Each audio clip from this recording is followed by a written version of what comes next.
হবে একথা বলার পরে টেনশন, আহারে বললাম কি।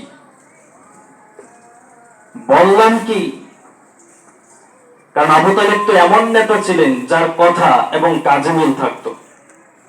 আর আমাদের দেশে যে যত বড় নেতা সে তত বড় মিথ্যু, ঠিক কিনা বলে? মিথ্যা কথা যদি বলে ধরাই পড়ে যায় তার নেতা হইল কি লিগা?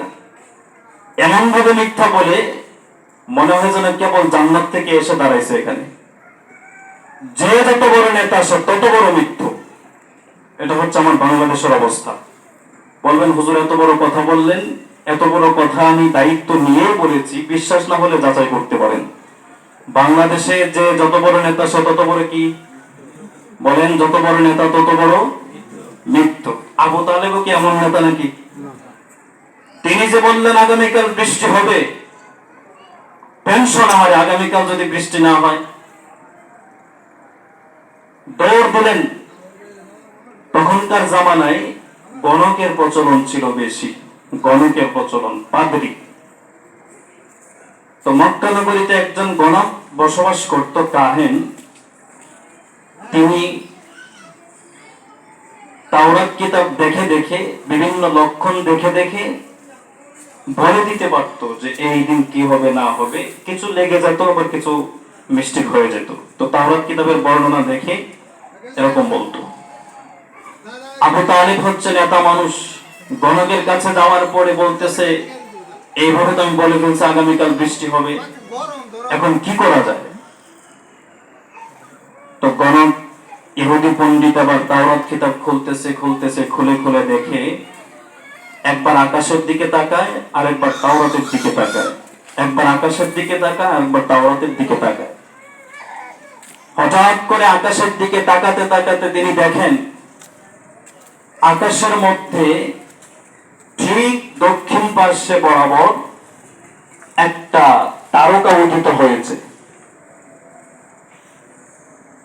সে পণ্ডিত বলতেছে আবু তালেব সমাধান পেয়ে গেছি। বলে কি সমাধান?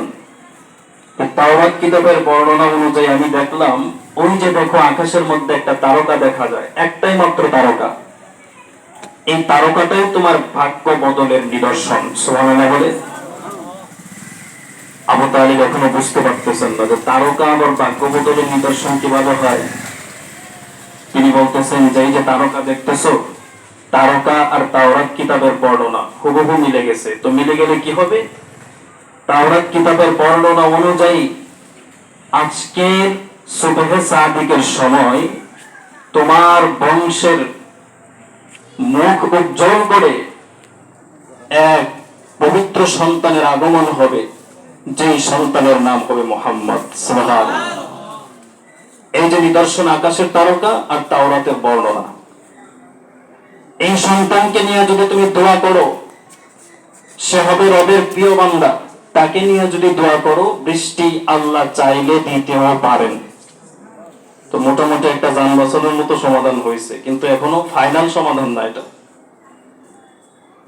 ঠিক রাত্র যখন গভীর হয়ে যায়, আবু তালেব আম্মাজান আমিনার দরজায় পায়চারি করতেছে, কখন মুহাম্মদ দুনিয়াতে আসবে। হঠাৎ করে সুবহে সাদিক যখন হয়ে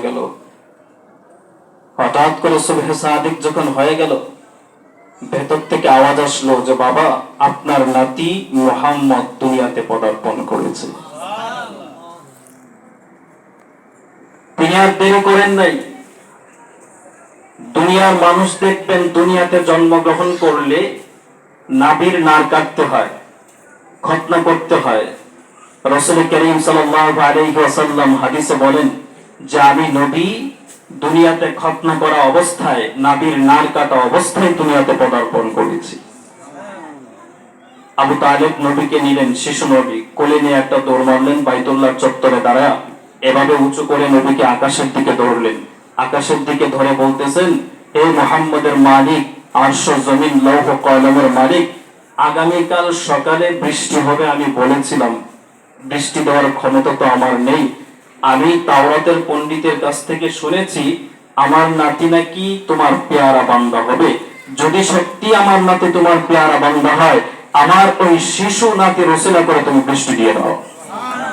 দোয়া করে শেষ হয় নাই, সাথে সাথে মক্কার আকাশটা কালো হয়ে মুষলধারে বৃষ্টি নাজিল হওয়া শুরু হয়ে গেছে।